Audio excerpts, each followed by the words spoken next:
Ram Sita serial நாளைக்கு என்ன நடக்க போதும் பார்க்கலாம் வாங்க. எபிசோட் வேறு லெவலில் மசாக இருந்துச்சுன்னே சொல்லலாம். சீதா வந்து பிச்சு வந்துட்டாங்க. மிஸ் பண்ணாமல் ஃபுல்லோடையும் கேளுங்க. அதுக்கு முன்னாடி இந்த வீடியோ பிடிச்சிருந்துச்சுன்னா லைக் பண்ணி பாருங்கள். ரொம்ப பிடிச்சிருந்துச்சுன்னா நம்ம சேனலுக்கு வந்து சப்ஸ்கிரைப் பண்ணி கண்டினியூஸாக ஆதரவு வந்துட்டாங்க.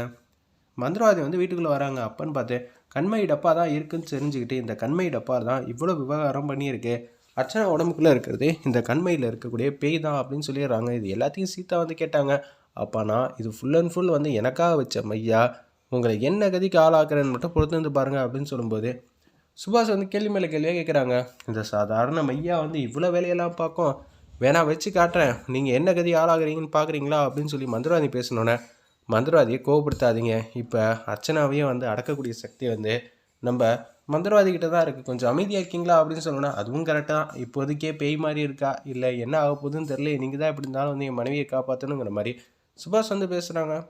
அப்படியே அந்த ரூம்குள்ளே வந்து போகிறாங்க மந்திரவாதி. கூட இருக்கிற எல்லோரும் பொண்ணுன்னா, உனக்கு தேவையான பொருளை வந்து நான் எடுத்துட்டேன், இது வழியாக தானே நீ அந்த ரூம்குள்ளேருந்து வந்த, மரியாதையாக சொல்கிறேன், நீ எங்கேருந்து வந்தியோ அங்கேயே போயிடு, இல்லைன்னு வச்சுக்கேன் உன்னை நான் தோலை உரிச்சு தொங்க விட்டுருவேன் அப்படின்னு சொல்கிறாங்க. அந்த இடத்துல மந்திரவாதி, டேய் என்னை யாராலையும் அடக்க முடியாது, அப்படியா உன்னை கட்டி போடட்டா அப்படின்னு சொல்கிறாங்க.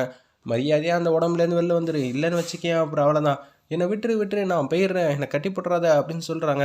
நீ திருந்த மாட்டேன், உனக்கான டைம் வந்து கொடுத்துட்டேன் அப்படின்னு சொல்லி ஏதோ மந்திரம் போட்டு அந்த பேயை வந்து கட்டி போட்டு அப்படியே வெளில வந்துடுறாங்க. இவங்க மயக்கமாயிடுவாங்க இன்னும் கொஞ்சம் நேரத்தில், நீங்கள் யாரும் டிஸ்டர்ப் பண்ணாதீங்க சரிங்களா அப்படின்னு சொன்னேன்.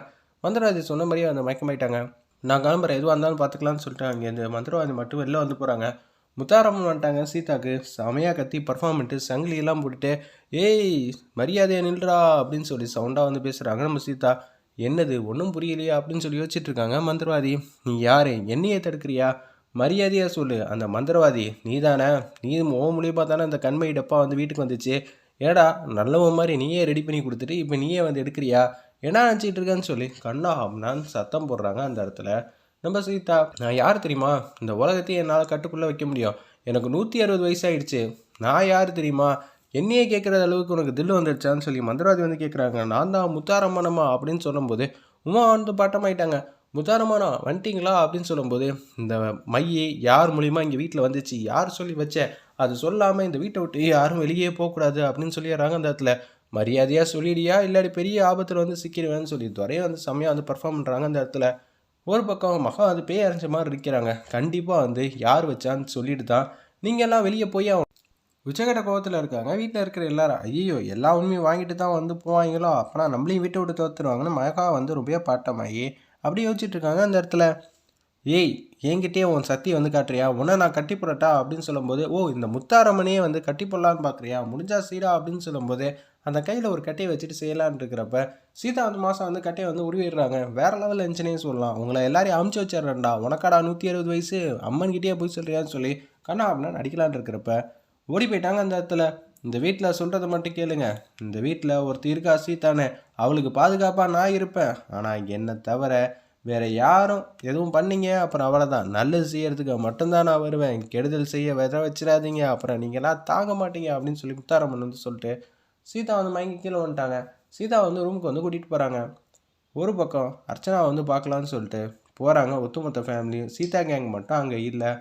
போய் நிற்கிறப்ப அஞ்சலி சத்யா பிரியாலேருந்து சுபாஷ் சேதுராமன் மகாலட்சுமி எல்லோரும் வந்து உட்காந்துட்டு இருக்கிறப்ப அப்படியே வந்து எழுப்புங்க சுபாஷ், நானா ஏற்கனவே என்னை பேய் மாதிரி மிதின்னு மிதிச்சா இப்போலாம் எதுவும் ஆகாதுன்னு சொன்னேன், அப்படியே தட்டி எழுப்புறாங்க. என்ன எதுக்குங்க கைத்தால் கட்டி வச்சுருக்கீங்க, நேற்று நைட்டு உனக்கு பேய் பிடிச்சிருச்சு இப்போ தான் தெரிஞ்சிச்சு தெரியுமா, என்னை தூக்கி போட்டு எப்படி திரும்ப மிதிச்சேன், எனது பேய் பிடிச்சிச்சா, மந்திரவாதி வந்து தான் எல்லாம் வந்து ரெடி பண்ணாங்க அப்படின்னு சொல்லும்போது, ஆமாம்மா பேய் பிடிச்சிச்சுமா எப்படி எல்லாம் பண்ண தெரியுமா அப்படின்னு சொல்லி சத்யாவும் பிரியாவும் அந்த இடத்துல அவங்க அம்மா கிட்ட வந்து பேசுகிறாங்க. அர்ச்சனா கிட்ட கைத்தை வந்து அவுத்து விட்டா திருப்பி என்ன அடிக்க மாட்டேன்ல, அதெல்லாம் எதுவும் செய்ய மாட்டாங்க விடுங்க அப்படின்னு சொல்லும்போது கயிறை வந்து அவுத்து விட்டுறாங்க. துறையை வந்துடுறாங்க. அந்த இடத்துல என்னாச்சு அர்ச்சனா இப்போயா தெளிவாக இருக்கியா அப்படின்னு சொல்லும்போது, நீ வந்துட்டல்ல நான் தெளிவாக தான் இருக்கேன், அப்போயா ரொம்ப சந்தோஷம், இந்த கண்மையை வந்து யார் வச்சது எனக்கு ஒன்றும் புரியல, சீதாவும் அவங்க அம்மாவும் தான் வச்சுருப்பாங்கன்னு நினைக்கிறேன்னு சொல்லி அஞ்சலி சத்யா அப்படியே வந்து பேசுகிறாங்க. ராமோட தங்கச்சிங்களாம் அப்போன்னு பார்த்து இது மாதிரி கேவலமான வேலையெல்லாம் அவங்க செய்ய மாட்டாங்க, ஒன்று அர்ச்சனா செஞ்சு அவளுக்கு அவளே வச்சுக்க மாட்டான், அப்போனா வேற ஒருத்தி தான் இங்கே வச்சுருப்பா, அது யார் என்ன ஏதுன்னு எனக்கே தெரியுது, ஆனால் சொன்னால் நீங்கள் நம்ப மாட்டீங்க,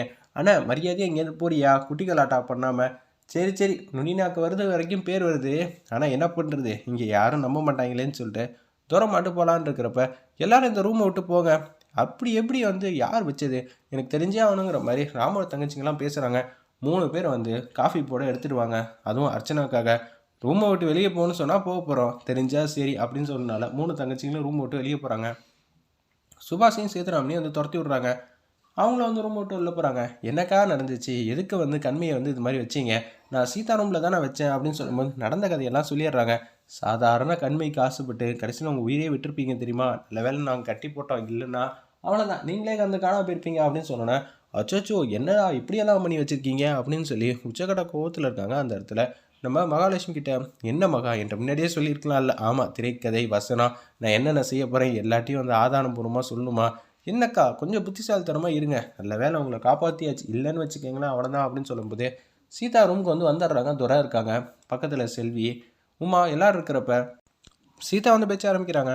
முத்தாரம்மன் போல் நான் நடித்தேன் அப்படின்னு சொல்லும்போது, எதுக்கடி நடித்த, தெய்வகுத்தமாயிட போதே, அம்மா என்னம்மா நினச்சிட்டு இருக்க, மந்திரவாதி மூலியமாக தான் வந்து கண்மையை வந்து வச்சுருக்காங்க, வைக்க சொன்னது மகாலட்சுமி, என்னால் தெளிவாக புரிஞ்சிக்க முடியுது. ஆமாங்கிற மாதிரி செல்வியும் வந்து பேச்ச ஆரம்பிக்கிறாங்க. ஏன்னா கஞ்சாடையில் அவங்க 2 பேர் பேசுனதை செல்வியும் நோட் பண்ணியிருக்காங்க. அந்த இடத்துல நம்ம சீதா வந்து சொல்கிறாங்க, இவ்வளோ கேவலமாக வந்து நடந்துக்கிட்டு இருக்காங்களா, நிச்சயம் வந்து உங்கள் அப்பாவுக்கு ஃபோன் அடித்து வர சொல்லிடலாம். அம்மா அவங்களெல்லாம் வந்து எப்படி ஆடணுமோ அப்படி தான் ஆடணும், தெய்வ குத்தம் ஆச்சுன்னா நீ என்ன பண்ணுவேங்கிற மாதிரி உமா வந்து கேட்குறாங்க.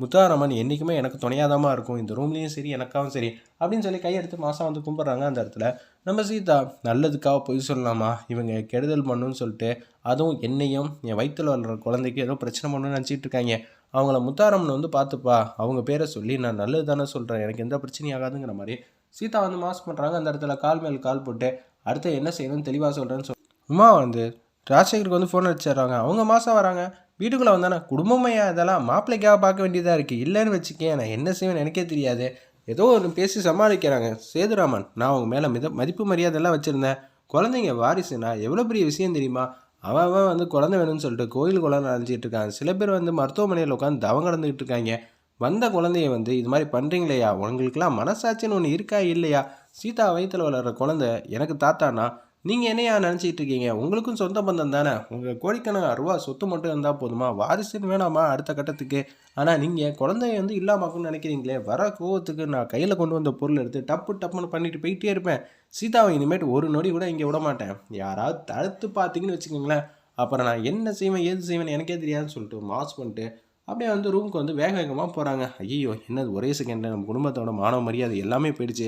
அர்ச்சனாக்கா கொஞ்சம் அமைதியாக இருந்திருக்கலாம்ல, என்னக்கா அப்படி பண்ணி வச்சுருக்கீங்க, இன்னொரு வாட்டி இந்த மாதிரிலாம் ட்ராமாலாம் ப்ளே பண்ணாதீங்க, நான் பார்த்துக்கிறேங்கிற மாதிரி யோசிக்கிறாங்க. அந்த இடத்துல மகாலட்சுமி, பெட்டி படிக்கலாம் கட்டுமா சீதா, இந்த நொடி இனிமேட்டு நான் இங்கே இருக்க விட மாட்டேன், ஒரு பக்கம் கண்மையை வச்சுக்கிட்டு இருக்காங்க, இன்னொரு பக்கம் வந்து உன்னை ரெஸ்டாரண்ட்டுக்கு கூட்டிகிட்டு போயிட்டு அன்பா பாசமாக சாப்பாடு ஊட்டி விட்றாங்கன்னு பார்த்தா என்னென்னமோ கலந்து கொடுக்குறாங்க, வாமா கிளம்புங்கிற மாதிரி ராஜசேகர் வந்து உச்சக்கட்ட கோவத்தில் வந்து பேசுகிற மாதிரி காட்டி செம மாதம் முடிச்சிருந்தாங்கன்னே சொல்லலாம்.